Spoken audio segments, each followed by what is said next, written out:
So I have just about 7 o'clock, and I'm going to go ahead and begin. Good evening and welcome, everyone.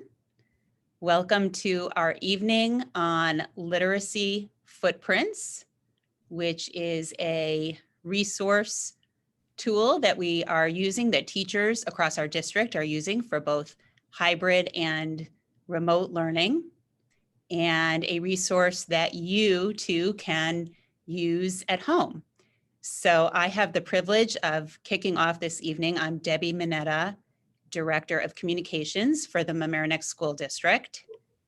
And I just want to say a few words about the format of this hour that we have together. We have some prepared remarks that we are going to follow up with questions, any questions that you have, questions that were not answered in the presentation. We will go ahead and use the raise hand function at the bottom of your screen. So if you raise your hand, we will call on people one by one as time permits. And just please make sure to unmute your mic. And at the end, we will have our contact information on there. I know this literacy team that is going to be speaking to you tonight always welcomes the opportunity to continue the conversation. So with that, I would like to introduce our fabulous team. I think first off is Annie Ward, who is the Assistant Superintendent for Curriculum and Instruction. Hi, good evening, everyone. Thanks so much, Debbie, for that nice introduction. And thank you to all of you. A sincere and hearty thanks to all of our participants this evening on this sort of stormy and gloomy Thursday. So of all the places you could be, we're appreciative that you made time. And it just says so much about the partnership that we have in the Mamaroneck schools with our families. In looking over the attendees, I noticed many familiar names, some of our faculty members, some administrators, which is wonderful. And of course, they can chime in and as we move through. But also a number of families that many of whom are known to me and to our team, but other that appear to be new. So it looks like we have a great mix of of people on the call this evening. And we just look forward to, to sharing our work with you and our thinking, and then inviting your response. And just know that we are very open to, our contact information is up there on the slide. And we're very open to continuing the dialogue in whatever format makes sense. I see some PT Council, PTA leaders on the call as well. So just know if there's interest at the building level in any kind of a follow-up to this, we'd be more than thrilled to do that. So I'm Annie, as Debbie mentioned, I'm the Assistant Superintendent for Curriculum and Instruction. It's hard for me to believe that I am in now my 17th year in the district in this fabulous position. One of the greatest joys of my job is that I get to be in classrooms in all 6 schools. Often my office is right in the high school near the Starbucks store. So just a little bit about me and my background in my teaching life. I was a secondary English teacher, and then administratively, I've worked in suburban New Jersey district, and most recently before Mamaroneck as a instructional superintendent in the New York City public schools. But I came here in 2004, which I did some quick math, and I think that the kids that were kindergartners in my first year are mainly college seniors now. So I really see that arc, and one of the greatest pleasures for me is seeing kids over time, which I really do get to do. I was in the high school this morning and seeing kids, many of whom I remember from back when. So that's a little bit about me, and it's my pleasure to introduce Suzanne and Maggie. So why don't we, Suzanne, have you introduce yourself next? Sure. Hi, everyone. Thank you so much for joining us. Good evening. My name is Suzanne Carroll. I am the RTI, or Response to Intervention Coordinator and Intervention Coach, and I help to coordinate the reading interventions across the district. And I work with teachers and reading specialists and students in all 4 buildings. This is my 4th year in Mamaroneck. Very happy to be here, love working here. Before this, I worked in the White Plains School District for 15 years, where I was a classroom teacher for 12 years and a literacy coach in my building thereafter. Prior to that, I'm actually a career changer. I practiced law and then changed to education. I am a mom of 2 kids. My daughter Charlotte started high school. Not the best time to start high school, but hey, school's open. She's loving it, actually. She's a field hockey player, and she got her braces off today, just in time for school pictures, which is great. And then I have a son, Shane, who's 11, who just started middle school. So we're balancing all of the hybrid learning and sports schedules, and just very happy to be here this evening to have a conversation with you. Thanks. And how about Maggie? Hi, I'm Maggie Hodnott. I'm the district's literacy ambassador. So I have the pleasure of getting to work with teachers and students to help match them with books that are going to fuel their independent reading lives. I also get to do some parent outreach, and I work on curating classroom libraries, just ensuring that the students and teachers are well resourced to have what they need to be able to engage in deep reading. I'm also this year have the opportunity to teach a remote pod of 14 second graders at MAS, which has just been such a joy getting to be with students again. Prior to being literacy ambassador, I had been a reading specialist and reading recovery teacher for 5 years at Central School. And before that, I was a classroom teacher both at Central and Chatsworth. Before I came to Mamaroneck, I taught deaf and hard of hearing kids out in Arizona. And I also taught in the Bronx with Teach for America. I also have 3 children who are in the district. Matthew and Cooper are students at MAS, and Jake is also a middle schooler. He's in 6th grade at Homix. Great, thanks. So you'll be hearing from all 3 of us as we move ahead. I'm very remiss. I am an empty nester, but my daughter Mimi did come through Homix and Mamaroneck High School, so after elementary school in the city. So I've had the pleasure of experiencing our district as a parent as well. So that's something that, that we share, and just wanted to mention at the outset. Okay, thanks, Suzanne. Why don't we get rolling here?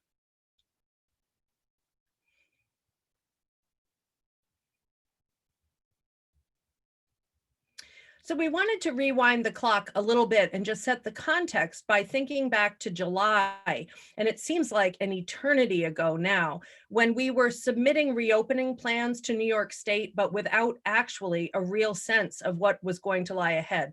Were we in fact going to be able to reopen? Would we be able to figure out how to offer families both a hybrid option as well as a full remote option? So there was a tremendous amount of uncertainty. But with all that we didn't know, we took time as a leadership team over this summer to really reflect on our priorities. And it's interesting now looking back, because what was true then is absolutely true now and will remain true going forward. Our first and foremost priority was and is to welcome back our students and also our faculty, both in person and remotely. So we know for a variety of reasons, we have both adults and children that are in our schools every day, and others that for a variety of reasons are at home or working remotely. And so that welcoming back and creating that environment conducive to learning was the most important thing. And hand in hand with that was doing that in a manner that above all else is safe, right? And so working with young people, as you know, poses some special challenges. We honestly did not know what it was going to be like trying to get kids to observe distancing protocols in school, trying to see how children and adults were going to do with masks on for about a half of a day at a time. And I have to say that we have been nothing but overwhelmed with pride in our kids and also in our professional staff of how everyone has risen to this occasion. So establishing those, first of all, safety routines, but then also productive learning routines. And we knew things were going to have to look very different.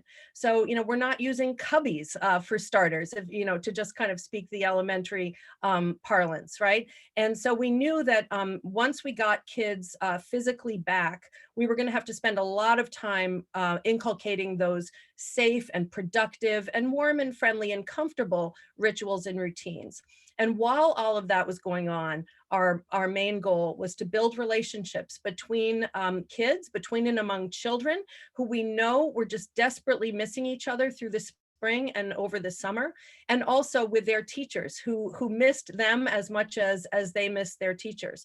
So a lot of deliberate time and energy into relationship building. You know, this pod structure is new to all of us. What is it like working with a group, you know, ranging from around 10 to 14 kids as opposed to a full-size class? What new possibilities open up? What's no longer possible, you know, for the reasons that we've already discussed. So we knew that these were our top priorities, and we think this hug with your heart, you know, signifies, that was a bulletin board, I think, at MAS that caught my eye one day. It was actually weird because it was the beginning of the year and there was a fan blowing, and so the hands on the little heart were literally kind of reaching out. So, you know, how we do that, how do we learn to do the things that we most value, but now in a new way? And that, I think, is kind of a theme for what we're going to talk about tonight. Okay, Suzanne. So assuming that we were able to do everything that I just described on the previous slide, our next set of priorities really had to do with taking stock of kids individually and collectively. You know, what had the spring and the summer been like for them? Where were they socially and emotionally, as we've said, but then also, how do we begin to assess each student's progress and their capability, their unique capability and learning profile as a reader, as we're going to discuss tonight, as a writer, as a mathematician, etc. And that engaging in these assessments, which we needed to figure out how to do safely and also in ways that didn't feel clinical but felt warm and comfortable to kids and to adults, then how do we use that information that we have gleaned in order to really plan targeted and responsive instruction? You know, our hybrid model and our remote model both prioritize this daily intense amount of contact between children and their classroom teachers. So how much can we, you know, safely sort of get into that block of time? And so how do we ensure that we're really using the assessment data that we have in order to plan the most responsive instruction possible? And that's really going to be our focus this evening. We're going to go into some specifics around the reading landscape of how we are doing that. And I think with safety in mind, why don't we turn to the next slide, because I think, Suzanne, this represents a lot of the work that you did over the summer. Yeah. So when we talk about assessment, and this is in any given year, we always talk about using a range of formal and informal assessments, right? So we're going to get to the more formal assessments that we use down at the bottom, but also always, it's just in teachers' DNA to be constantly, this phrase that was coined by researcher Yetta Goodman about kid watching, very deliberate observation that, you know, that teachers do day in, day out. And then those conferences that teachers have individually with children to kind of take stock of where they are in their thinking and their learning. So it's in this year, just as in any other year, we're learning a lot informally from watching children. If we just speak specifically about reading, learning about their tastes and their preferences, learning about the kinds of streams of access that they have, what kinds of texts do they have access to at home, are they library users? All of these things become important data points. One of this photograph here is from kind of an annual diagnostic thing that happens that kids have a great deal of fun with, but it tells us a lot about each child as a reader. So this is kids sending in photographs of themselves in their favorite reading spot at home and telling their teacher and their peers about what they're reading and where they're reading and why. So this child kind of reading over his big ball says, I like to read books in a living room, riding on a big pink ball. I bought a pink ball at the school's carnival. It's bouncy. I've fallen over the ball several times. In the photo, he goes on to describe the book that he's reading, I and Mr. Bell. I think the title is actually Me and Mr. Bell. The content of the book is a boy suddenly gets out of the spell of 8, meets with, it's Alexander Graham Bell and Helen Keller. And he goes on to say that coincidentally, this book was also a recommendation from his Japanese summer school. So that's an interesting piece of information for his teacher, knowing that he most likely speaks another language at home. So that would be an example of an informal assessment. knowing that we were going to have to be thinking about safety first and foremost, we knew that some of our formal assessments, specifically a running record, which we're going to spend some time on this evening, was maybe going to have to be rethought given our protocols. Suzanne, whom you'll hear from in a moment, convened a committee of teachers and administrators over the summer to really figure out, of all the assessments that we typically do in reading, which are the ones that we're really going to want to focus on this fall because we think they're going to give us maximum yield, maximum benefit, and figure out a variety of ways in order to do those, administer those assessments safely. So I think we're going to turn now to one of our high value assessments, a running record, and you'll hear a little bit about what it is, and actually I think watch Maggie in action administering one. Thanks, Annie. So a running record in a nutshell is a written representation of a child's reading. So it's basically shorthand for what you hear the child read out loud to you.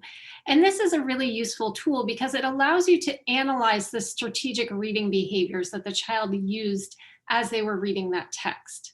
And through that analysis, you're able to really identify what are the strengths for this reader and what are my next steps as a teacher to help that reader progress. It also helps you to determine the student's independent reading level. So what are those books that the student can take on independently and read with a high degree of success and be able to really think deeply about the story because they're not grappling with decoding tricky words or encountering vocabulary that's unfamiliar to them.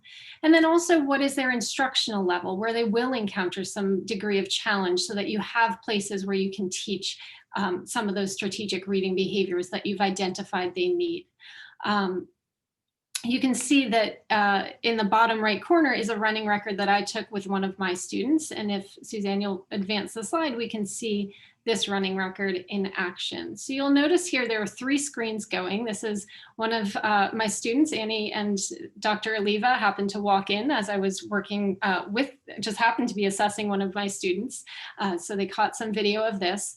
The student is reading off of the screen in the middle. So I'm projecting the text that the child is reading. So we're both looking at the same book.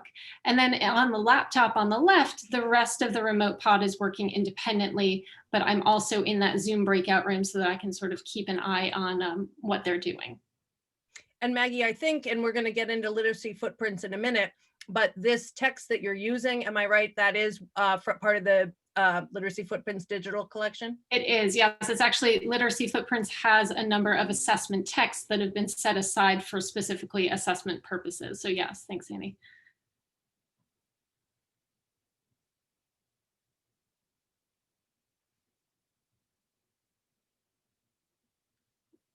I'm not sure the volume's playing, Suzanne.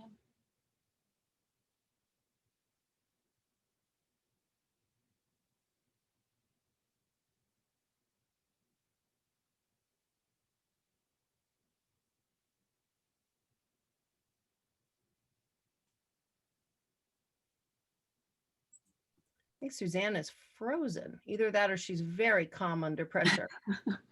I think she's oh, there she is. So Suzanne, we're having a problem. I think you're muted. Audio. Oh, I'm sorry. I'll play it again. Is it okay now? I still don't hear the audio. I wonder if I play it on the last person who should weigh in. Let me see if anyone is magically texting me right now with a suggestion. Nope, nothing yet. How about wait, now if you want to restart all the audio. Maggie, I can't hear you either. Oh. I can hear you, Annie, but I don't hear the audio. I can hear both of you. Oh my goodness.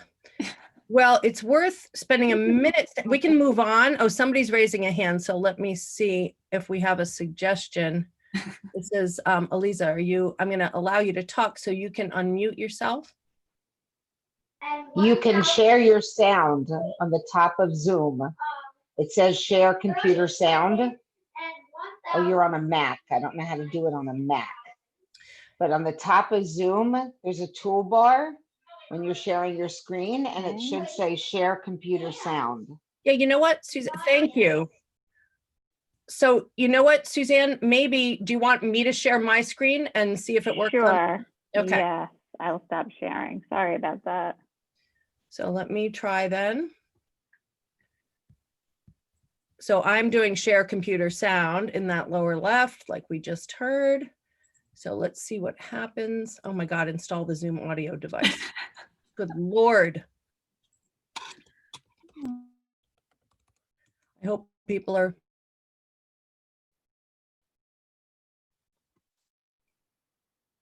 Are you seeing my screen? Yes. Okay, so let's go to this one, which is right here. Right, and I'm gonna go to present. Let's hope for the best here. Ready? The kitchen floor. It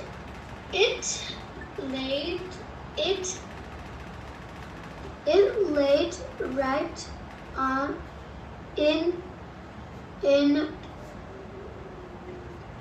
front of the cat.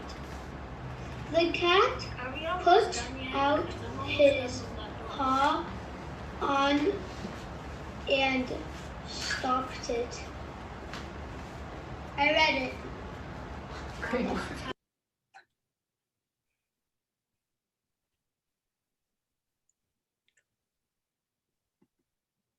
The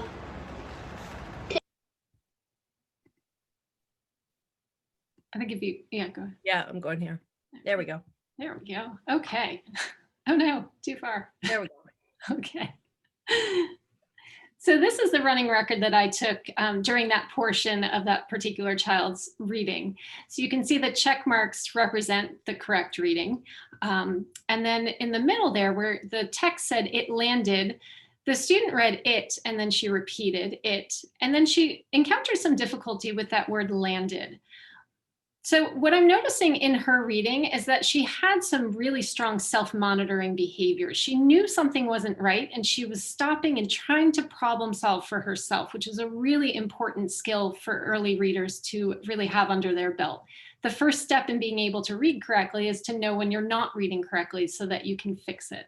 So it's great that she has that in place. And what I noticed is that her next step is to learn how to take on those longer words. When she encountered landed, she didn't know how to take it apart into chunks. So one of my next teaching moves with this particular student was to help her take off suffixes and look at word components in smaller units so that she could apply that sound symbol correspondence she knew from foundations and our word study work to be able to use that in contextual reading.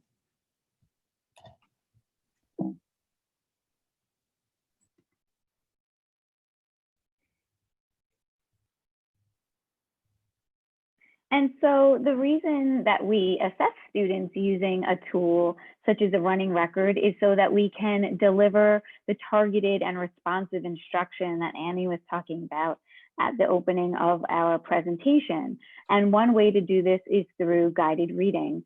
Guided reading is an instructional methodology. And as you can see the definition here, it's a small group learning session in which students practice integrating strategic reading behaviors that have been taught to them explicitly and they benefit from in the moment coaching. So after assessing students, teachers will make groups of readers who have similar needs, and then will instruct those students using a text at their instructional level, which Maggie referred to before. So that's a book that's just slightly challenging for them. And the teacher is going to coach them or support them through those challenges. You can see here that these are some typical components of a guided reading lesson. It's really an integration of reading, writing, and word study.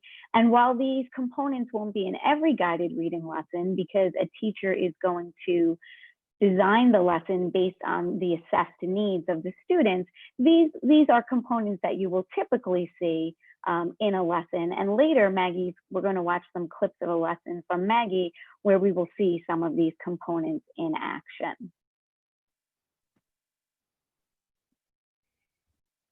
And so really the point of guided reading, like all reading instruction, is to help readers read independently. And we also want them to read strategically, as Maggie was talking about earlier. We want students to be able to problem solve when they're reading, when they come across a word they don't know, to act strategically. And so you can see in this quote, reading researchers Perkins and Yaris compare guided reading to a dress rehearsal. Guided reading is the dress rehearsal where students perform an entire reading dance, mostly on their own. The dance has been choreographed, demonstrated, taught, and practiced. Now it is time for the students to practice the whole dance on their own, under the watchful eye of their teacher. So there are many times during the day where teachers are doing direct, explicit literacy instruction. But there are also times where the teacher needs to step back so students have the opportunity to try and apply all that they've learned, to try reading strategies, to apply their knowledge of phonics when they're reading. And the teacher is there to support them and coach them through. So it's really no different than when you're teaching your child to do anything that you want them to do independently, whether it's tying their shoes or learning to dress themselves or riding a bike.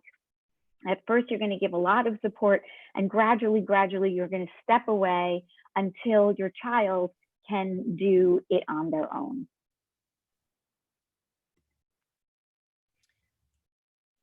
And so one of the resources that we have to support students, teachers with guided reading instruction is Literacy Footprints.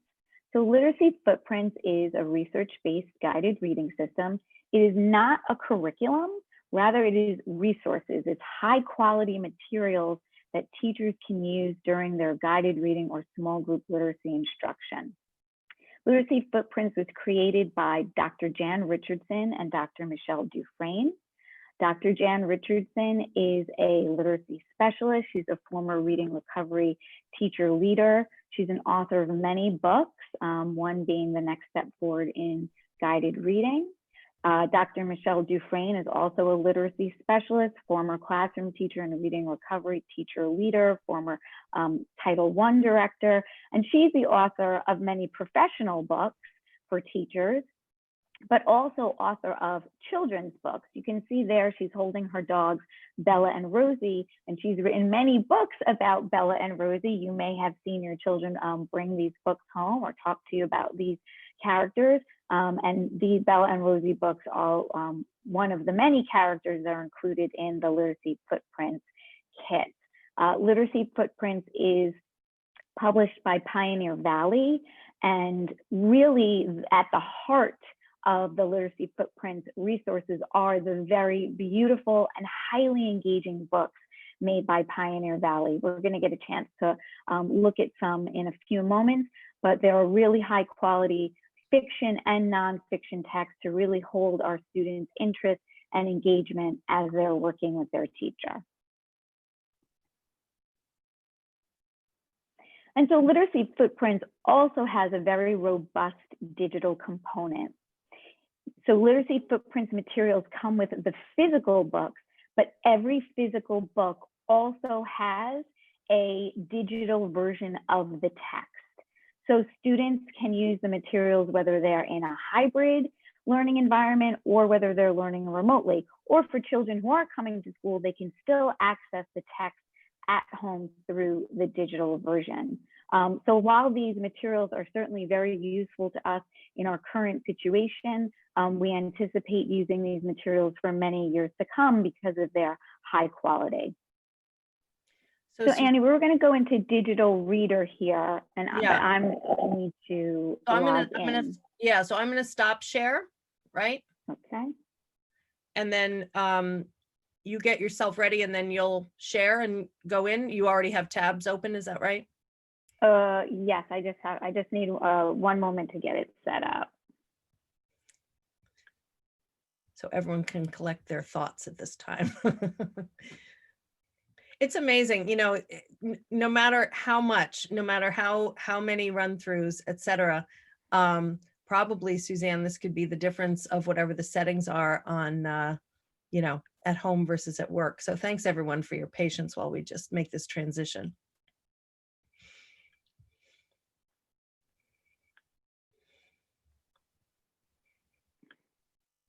Okay, can you see my screen? Yep. Okay, So I'm going to show you the teacher's view of Digital Reader, which again is the digital platform for literacy footprints. And later Maggie's going to show you the student view, what students see when they log in. So I'm going to show you the book library that teachers have access to. Again, it's really the beautiful books that are at the heart of this resource. And you can see there's many fiction and nonfiction books, lots of different genres. I'll show you just what a second grade kit might look like. You can just get a sense of some of the different titles, fiction and nonfiction. There are recurring characters that we'll see, and really beautiful books. Now you'll note that the level is here and the lesson that's connected to this book. Only the teacher sees that, because levels are only for books. They're not for students. When we refer to a level, we're referring to the complexity of the text. What is the level of challenge of that text? We do not refer to readers using levels, and so readers will not see this on their view. This is purely for the teacher. And so I can show you, we talked about how there are some different recurring characters. So we can see here's some different Bella and Rosie books, and those actually kids can read. They're very beloved by children, and you can see they read. It's hard to believe, Suzanne, that Bella is really a bad dog. No bad dogs. No bad dogs. And you can see that they can read, you know, these for they go up to about 3rd grade. I also wanted to show you that there are really very beautiful nonfiction books that Literacy Footprints makes. I just made a little collection of them to share with you. And the nonfiction books start as young as kindergarten, and they're really beautiful texts. I'm just going to show you this one, Landform. This is considered a kindergarten level book. And you can see it has beautiful photographs. So to move through the book, you would just click. If you're a teacher, you can share your screen with students. If you're using the digital, students just click as well. But you can look at the really beautiful photographs, as well as the level of the vocabulary that's used. And again, this is a kindergarten book. But really, and then a beautiful photo glossary. And I'll just show you another one that Maggie is going to show later, which she used for a lesson. This is Seahorses. This would be a 2nd grade book. And again, really just look at the beautiful photographs. And we can see, you know, the content is really sophisticated. They're using words like mangrove, pygmy, pot-bellied, really riveting photographs, diagrams. So you can see how readers would be really highly engaged with a book like this.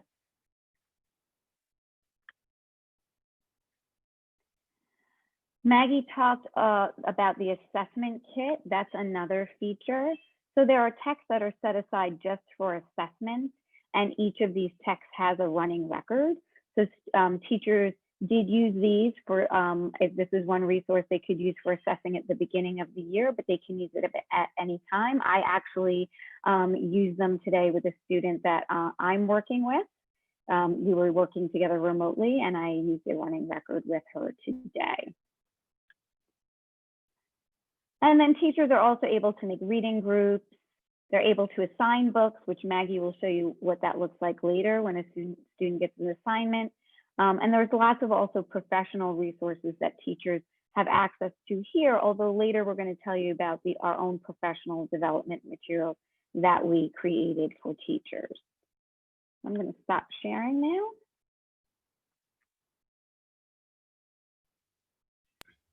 Thanks, Suzanne. And while I'm making this transition, I just wanted to point out, I forget whether you said this, Suzanne, but to us in Mamaroneck, the literacy footprints, texts and materials are actually not new.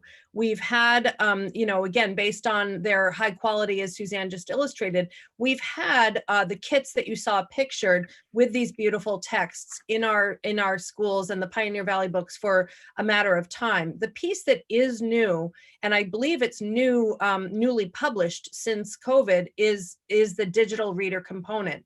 So the beauty, and you might have mentioned this, but I'll just sort of reiterate it, is that whether kids are in hybrid, whether they're physically in classrooms with us, whether they're learning at home, whether we're talking about, the half of the day that they're in school, the half of the day that they're at home, that continuity, the texts are the same. The digital texts are the same as the physical texts.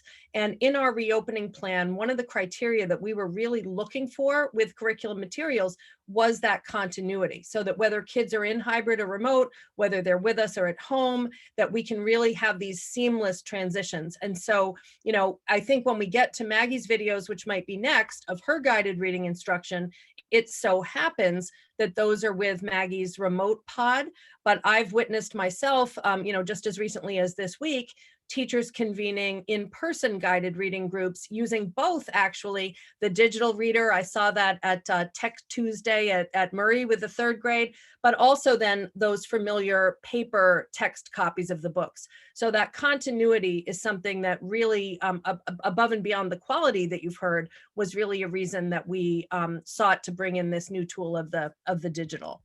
Okay, so yes, and you're right, Annie. Pioneer Valley created digital reader really in response to COVID and wanting to give teachers and students access to the text. And yes, we actually started purchasing literacy footprints materials last year because we were really looking to refresh and update some of our guided reading materials. Maggie, several years ago, did a very wonderful job refurbishing classroom libraries so that children could have the best quality books for their independent reading. And we really wanted to start doing the same for our small group instruction resources. Right. Okay. So here we are. So you just saw from Suzanne's tour some of the components, really, I guess, more the teacher facing components. And I think now what's going to happen next, and Maggie, why don't you set us up for this? So here Maggie is again in her broadcast center at Mamaroneck Avenue for her 2nd grade pod. And I know it's old hat to you, Maggie, but again, why don't you just explain? You have 14 kids in your pod. So you were convening, and this was just what, today is Thursday, this was just Tuesday, right? When I was at MAS, so this is very fresh, right? So tell a little bit, you've got kids on the right hand that are in the group in that monitor, and then the rest of the pod is in a breakout room on your laptop on the left. Exactly. Yes. And the kids in the group are reading the text that I'm projecting on the screen. So when they're looking at their Zoom screen, they're seeing my shared screen, which is the text, the digital version, obviously, of the text. So in this particular component of the lesson, as Suzanne said earlier, several slides back, there are many components to a guided reading lesson, but one that is fairly consistently employed is the book introduction. So this is an opportunity to really set students up for success with the book that, again, is at their instructional level. So we know they're going to encounter some challenge by design because they need to encounter some challenge so that we can support them through that challenge and they can progress as readers. So in the book introduction, it's an opportunity to really introduce some unknown concepts. So in this book, like Suzanne pointed out, there was a pygmy seahorse. There was some new vocabulary, mangroves and seagrass. So you won't see it in this clip, but I was able to pull up some photographs of mangroves so that when the kids encountered them in the book, they sort of had a little bit of background knowledge so they could have a better sense of what they were reading about. The book introduction also gives an opportunity to introduce some words that the students are likely going to have difficulty with because they don't yet have an understanding of how those words with more complex spelling patterns work. So sometimes they will encounter words that they haven't explicitly learned in their phonics instruction. They just don't know an R-controlled vowel, for example, and what sound that might make. So any word that I think they are likely to have difficulty with, I'll give them a brief preview so that they have, again, they're set up for success in the text. I don't want to show off, but I know what an R-controlled vowel is, and we're about to see one, I think, Maggie, in this introduction, right? I think you're right, actually, yeah. Very good, Annie. This is what a seahorse looks like. Do you see it over here on my screen? Okay, so a seahorse is a fish with a head that looks like a horse's head. Do you see down here how it sort of looks like a horse? Eric, you see that, buddy? Yeah. Okay, so we're going to learn about where seahorses live and other interesting facts about them, okay? So let's take a preview through the book quickly. So on this page, there's the word warm, and warm is a tricky word to read. I want you all to find it on the page.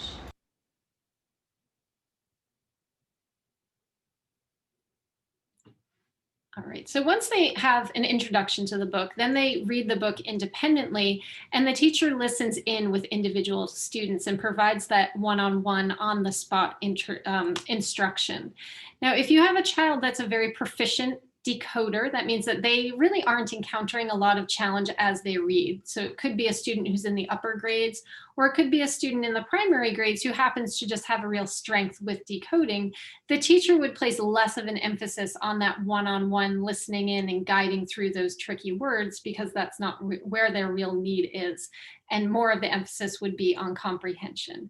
But for our younger readers, a big chunk of the guided reading lesson is that interaction on the spot, where you're supporting kids with taking apart big words and applying their phonics knowledge and their understanding of what's happening in the story, so that they can integrate all three of those cueing systems: meaning, structure, and visual information.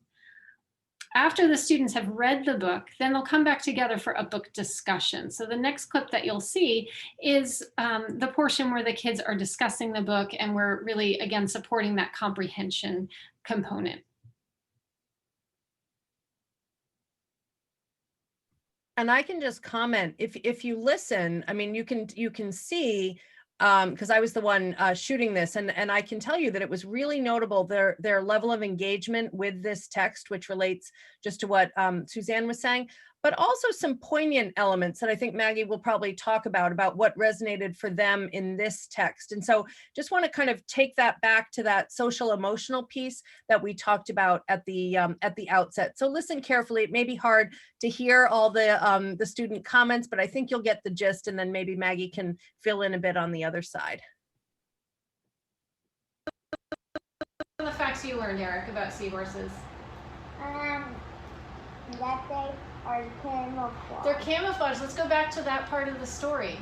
I didn't know that seahorses could change colors. I didn't know that either. That's a really interesting fact, isn't it?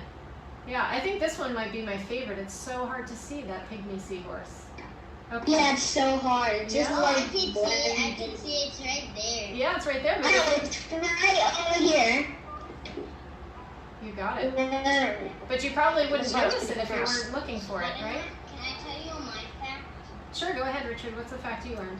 I didn't know that some parents from the seahorse swim away from their babies. I thought they just stay with them until they hatch.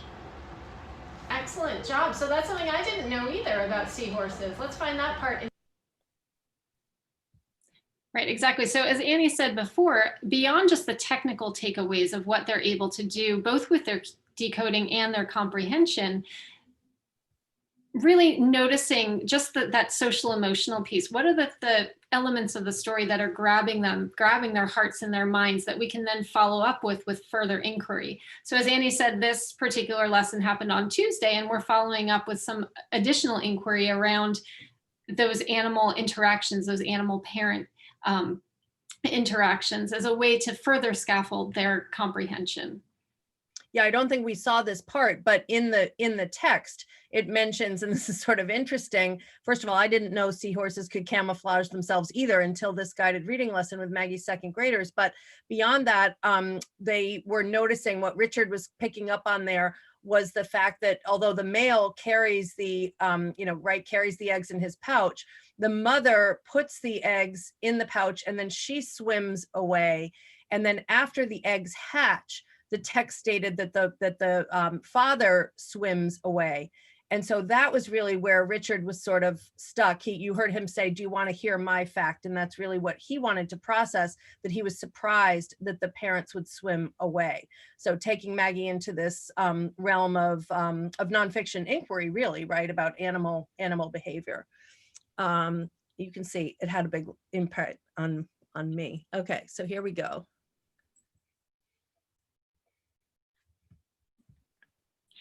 So then another component of the lesson is word study. And this is really, it's analogous to phonics. And what's great about the word study component of a guided reading lesson is that it provides an opportunity to differentiate that phonics instruction for students in the group.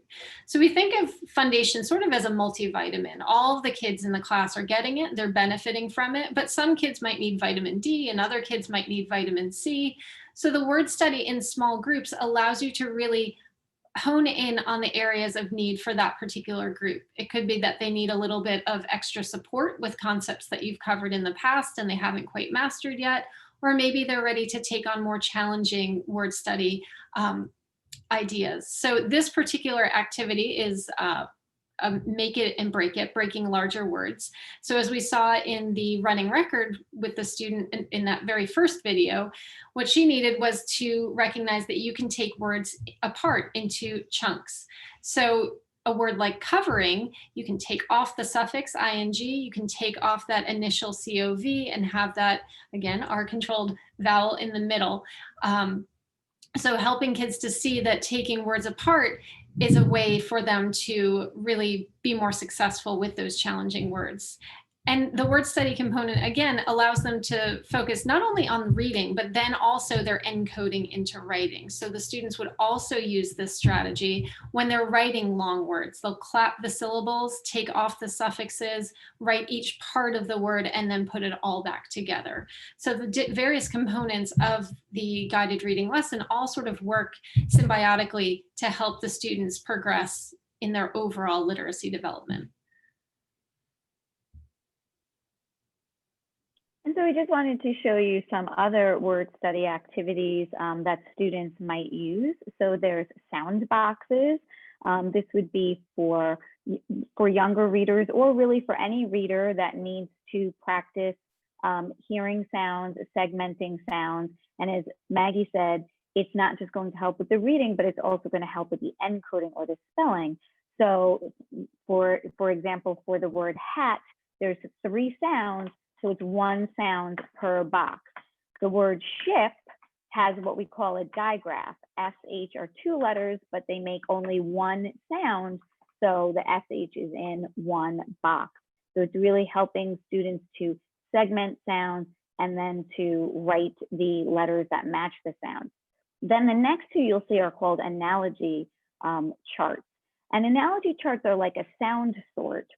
So these can be used to teach students words with vowel teams. So you can see here the example of words with the AI vowel team, which makes the A, rain, or OU, which makes ow, like out.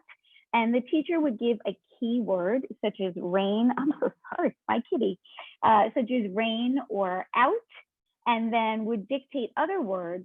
And the students would listen and then put the word in the proper column. So it's like a sound sort, but again, is also helping with spelling. And then the last example again is how would we know when to double a consonant, which can be a very tricky spelling rule. You can also use this to teach words that have that silent E and words that don't, which can also be something tricky for students. And as Maggie said, this really works in conjunction with our whole group word study lessons. But we're helping to target what each student needs. And so Suzanne, before I move on, just to clarify, these examples are actually directly from Literacy Footprints, correct? These are tools that are part of that program? Yeah, sound boxes are common. You may also have heard them called Elconin boxes. They've been used for a very long time. They're a very common instructional method. And analogy charts may be used in other places, but these are activities that you would see that are suggested. Teachers can use them or use other activities to help with that word study piece, depending on what the students need.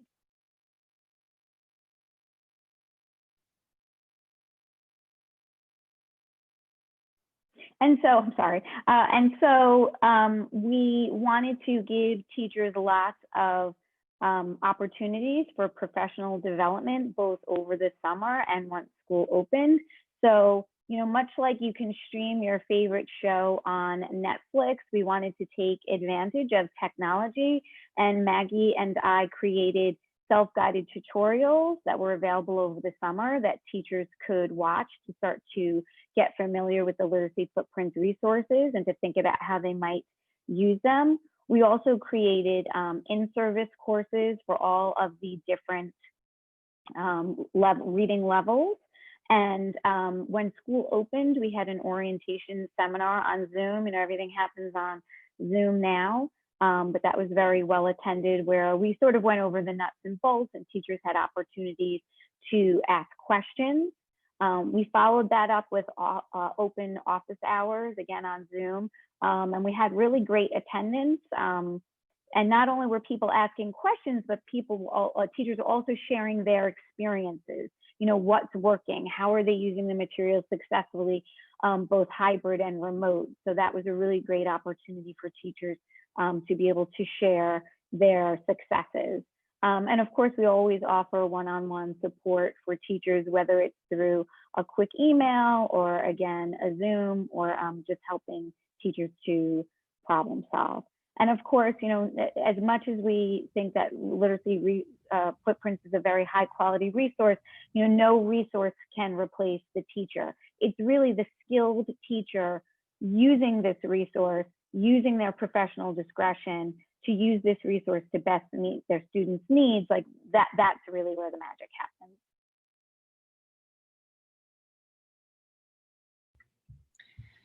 So earlier, Suzanne showed you the Literacy Footprints website from the teacher perspective, but you also have access to the portal with your child's Google login. So in order to be able to access that, you'll go just to the MAMK Schools website and click on Tools in the Tools drop down in the top and select Student.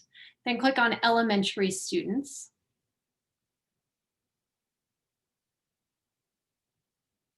And then once you get to the Elementary Student Resources page, you'll click on the tile that says Literacy Footprints.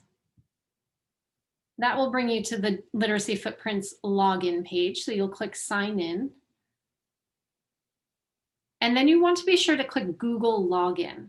The teachers have set up the students' MAMK Schools student email accounts with Literacy Footprints. So you'll want to be sure you click Google Login, and that will bring you right to your child's Literacy Footprints landing page,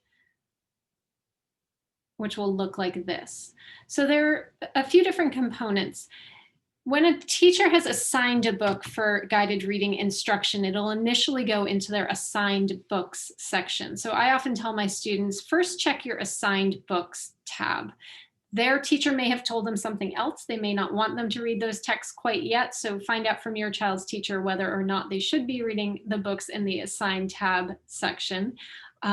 Once they've read the book once in the assigned books portion, it goes into their book bag. So on the left, you can see for this particular student, they've been assigned the book, The Ocean. Once they read that book once and they click mark as read, it'll move into their book bag. So Amazing Lizards and Coral Reefs are two books that the child has read in a guided reading group, and now they're in their book bag. They'll stay in the book bag until the child has read them 3 times and mark them complete.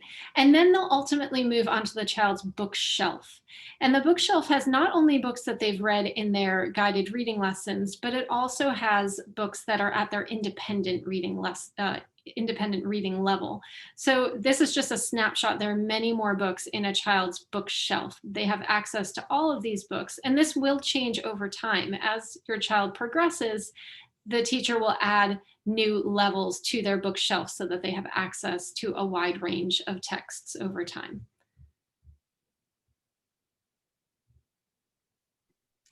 Thanks. So zooming back out, of course, these are some specific new tools that have become available to us through our, purchase of the digital reader that you've heard described.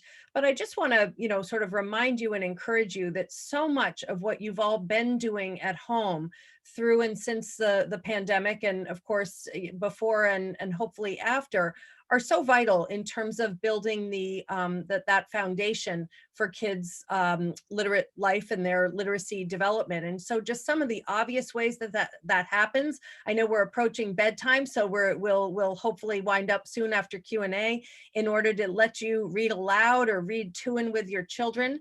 Never too old, never too young for that to happen. But also all the dinner table conversations, real and even virtual world experiences that you might be having together. You know, the way Maggie was exploring the, the seahorse and all the other things that the kids were curious about after that kind of thing that you do with your kids at home, game playing. These photos are from, this spring and through the summer, trying to take more walks in the neighborhood. I was really interested to see the things that the kids in my neighborhood were up to. And I really had to pause at this.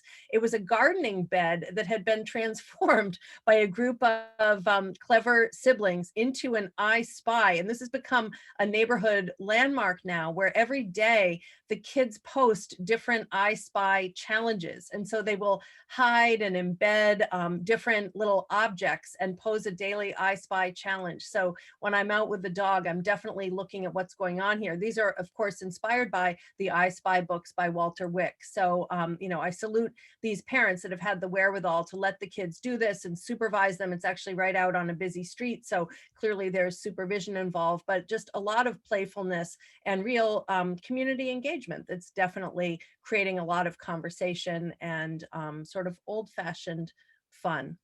So to close, before we get in, open up for comments and questions, we just want to close with where this all heads. So obviously, guided reading, as Suzanne mentioned, is an instructional component that really paves the way for kids to read independently, the way this student is in his backyard, fort or climbing structure during the spring. So the end game is really independent reading. And we think now more than ever, it really matters for kids. If those of you that have high school kids, there's a beautiful piece in the high school newspaper, The Globe, that I just came across that says very much the same thing as this quote, but written by one of our, I think a 10th grader. But here's a quote from an article that we found really powerful. Just Read, Finding Solace and Strength in a Pandemic. Books are our best defense against fear and anxiety. Through reading, our children learn that the human spirit is strong and resilient, and the future is still bright with possibility. So on that, we'll close the presentation. I'll stop sharing, and you can take a minute to collect your thoughts. Again, we just want to thank everyone for joining us tonight, and recognize that some of you may need to drop off and attend to things at home. And if that's the case, then just don't hesitate to contact us. But we will stay on the call now and invite you to, as Debbie said at the outset, use that hand raise feature if you want to make a comment or if you want to ask a question, and we will see where that takes us. So thanks again for your interest and for your partnership.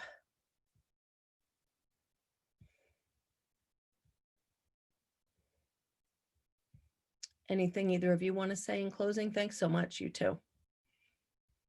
Oh, just thank you so much to everyone for coming. And if you're, as Annie said, if you're not able to stay on now for questions, or if a question comes to you at another time, of course, feel free to reach out. My cat has been put to bed. Harvey. Yeah, this is what we refer to as wait time. So we're good at it. So you won't hurt our feelings if you sign off at all, Pressure. but no pressure. So we'll just see where this takes us. Okay. Okay, I do see Michelle's hand raised. So Michelle, I'm going to give you permission to unmute. So you can go ahead and unmute and go ahead. Hi, I want to thank you very much for this. I just have a quick question. I did come in a little bit late. What grades is this being used for?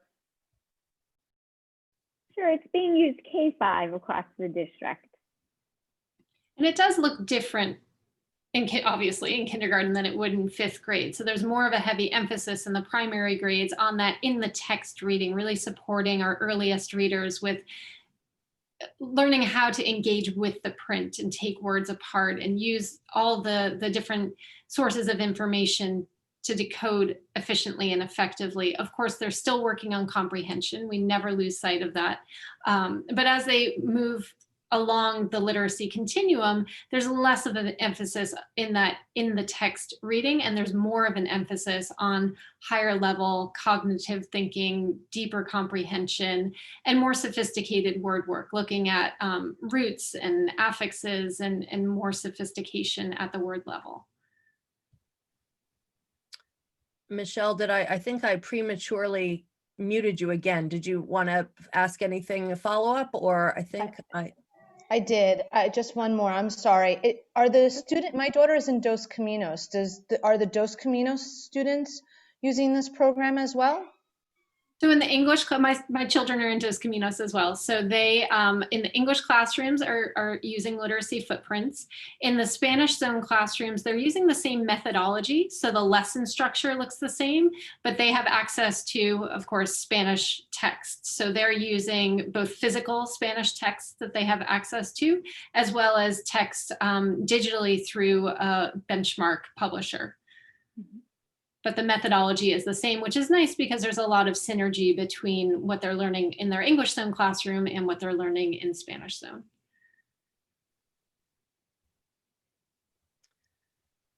Okay, and I see Barbara has her hand raised, so let me just allow Barbara to unmute. Okay, Barbara, are you there? Yes, can you hear me? Yep. Yeah. Yeah, thank you. So I'm new to Larchmont and I'm helping with my kindergarten granddaughter with the hybrid program at Murray.